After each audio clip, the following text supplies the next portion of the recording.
Hi, my name is Sarita Gordon. I'm the lead birth and postpartum doula at Kangaroo Birthing Maternity and Mommy Concierge. I'm also a Mommy Concierge, and we're here with Shakira interviewing and sharing her story about the impact of a doula on birth and postpartum. Well, just tell me a little bit about yourself. Yeah. Um, my name is Shakira Allen. This is actually my fourth birth. Kangaroo Doula helped me with 2 out of the 4. Yeah. Should I? That's it. Well, Okay. what led you to wanting doula support?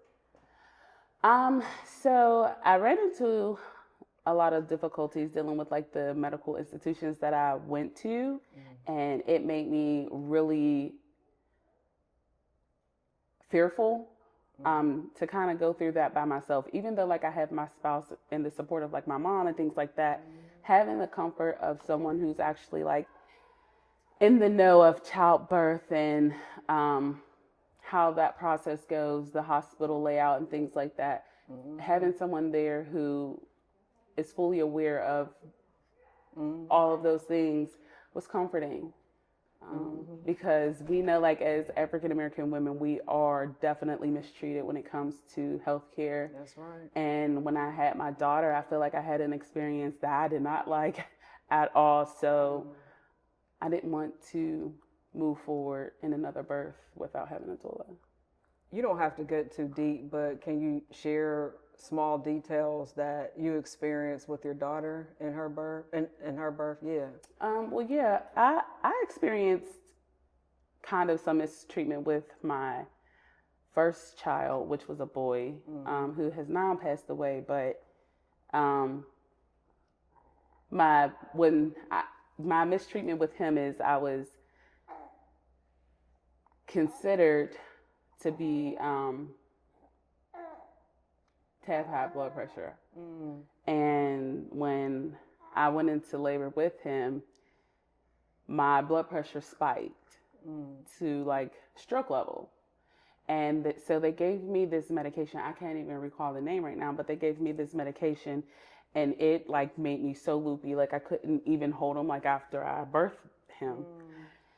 That was like strike number 1 for me. Like, and then I did not want him to have like Similac and things like that. Like there were things that I wanted to be respected, but because I was so out of it from the medication that they gave me, they kind of just did what they wanted.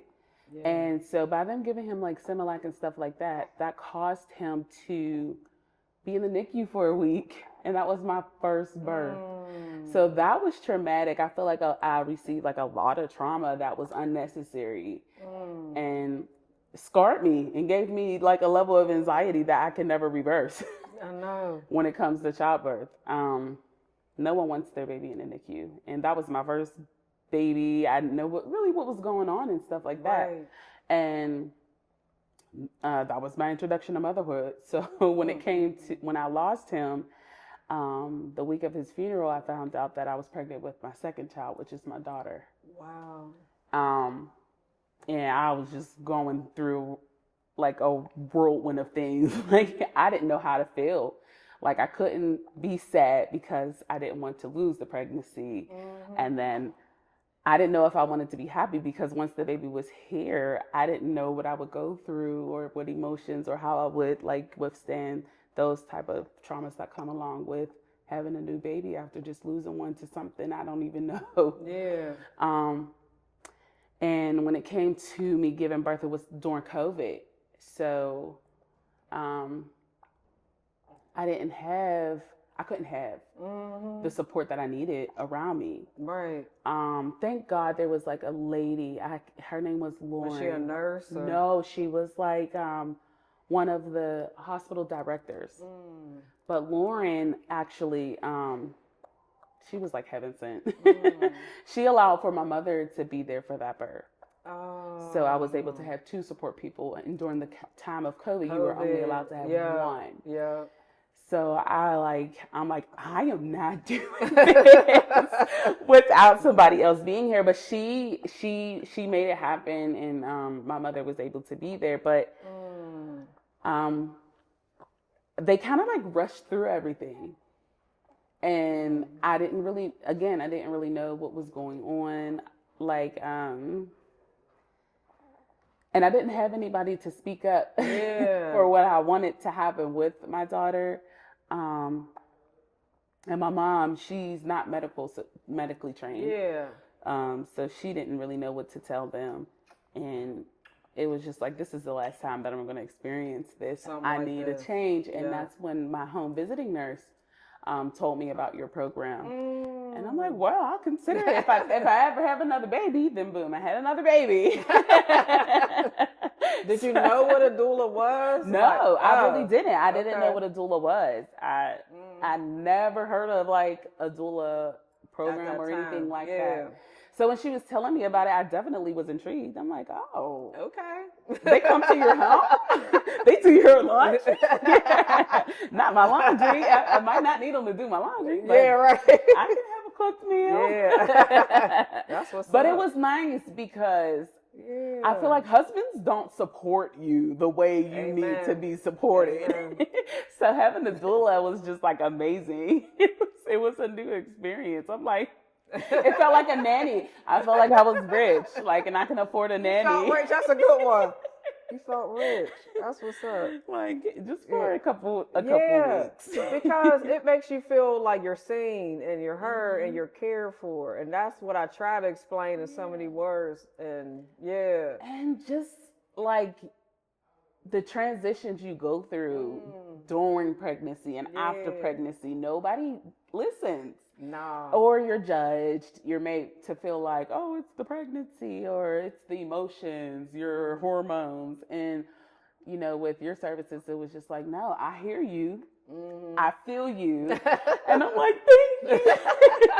Thank you. That's all we need sometimes. It's just like a listening ear. Like somebody to validate us and let us know, like, you're not crazy. And it's not just the pregnancy. You're human. Yeah. So, yeah. That's good. We went on somewhere. I done lost my place, man. Let me go to, I guess I'll shift to postpartum. What did your postpartum experience look like before a doula and opposed to afterwards? Like, what was that like? The difference? Like my what was your postpartum period with your daughter? Like opposed to, because I wasn't with you with her. No. So with my daughter, it was hard for me, one, because I was right after I just lost my son. So I literally could not sleep. Like me and my husband were literally taking shifts. Like, okay, you'll watch her during the day and I'll watch her at night. He actually like tried to extend his leave and stuff like that so that he can be there as often as he can. But that was the time where I really could have used a doula service because my anxiety was through the roof. Like, consider we just lost a baby to SIDS. So that's like undetermined factors. Like there's no scientific evidence to reveal or prove how the baby passed away. The baby just passed away. So having that in the back of our minds, like with this new baby, is like, is it our genes? Is it a condition that we don't know about? Like now we have to watch the baby while the baby is sleeping because it happened while we were all sleeping. So now we felt like somebody needed to be up with the baby like at all times. So I think my experience is a little different than like most moms, but that's how we felt. And that's when a doula really could have came into play for us then, you know? So when we found out that we were having another son, I was like, I can't.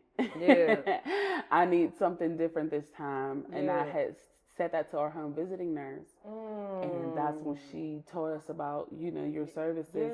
And I'm like, sign me up. Because we were having a boy, so it kind of like hit different for us.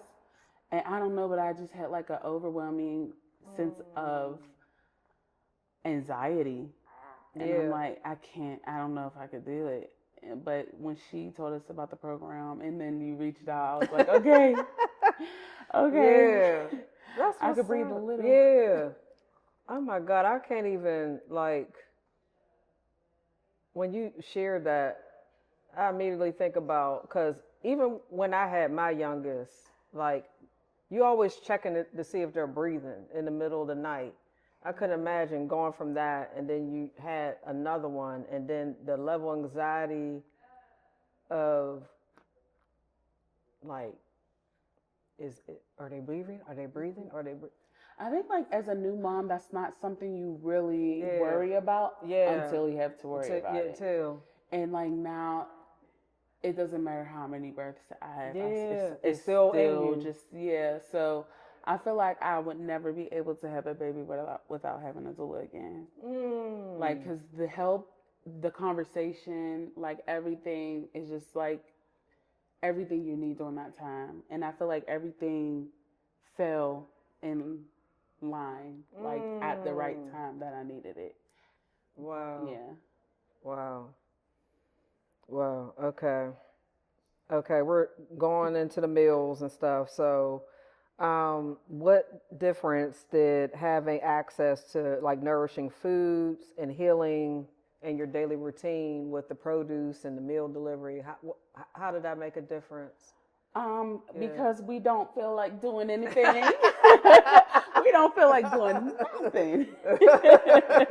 So if I could throw something in the microwave or something pre-cooked all the way on, just throw it on the stove or in the oven, like I'm all for it because we don't even feel like cleaning up sometimes. We don't. Like it's exhausting being up all night. And then for me, in my case, I have 2 other toddlers. So it's like I'm exhausted. Like by the time dinner comes around, it's like at this point, eat each other.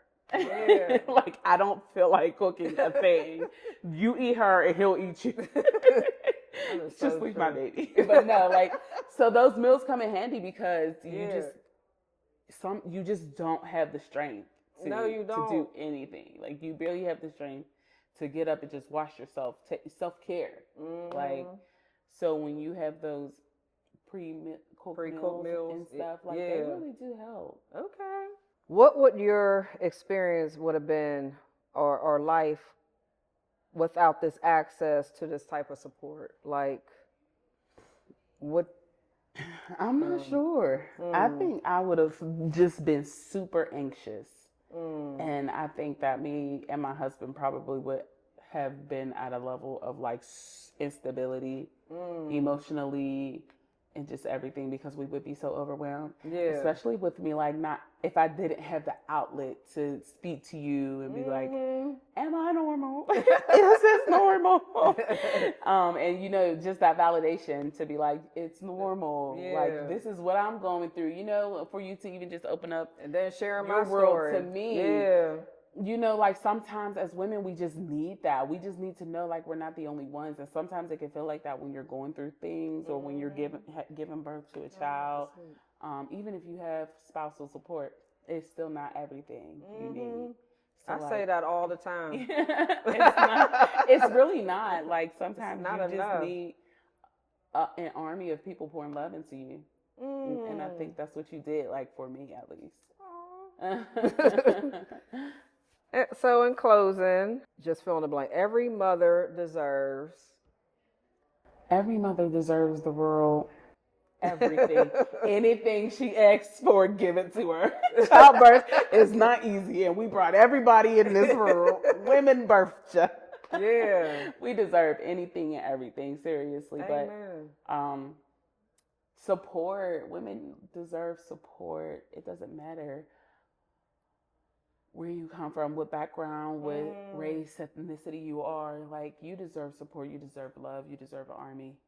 Yeah. Everybody needs that. It doesn't matter who you are, stranger or family. Yeah. Because I feel like I have more stranger support than family support. And that's no shade to my family. Yeah. Y'all, But strangers, you know, like they're new, fresh airs. Like a breath of fresh air for for people. That's so true. I feel like that is something that definitely women can benefit from, is just having a group of people around you to support you and uplift you and speak positivity and let you know that you're not alone. You're not the only one to experience certain things, because you can get in your head about a lot of things. So that's what I think women need. Or deserve, sorry. What we deserve. That's the world, but the more modest answer would be just support. Yeah. Okay. Well, that's a wrap, y'all.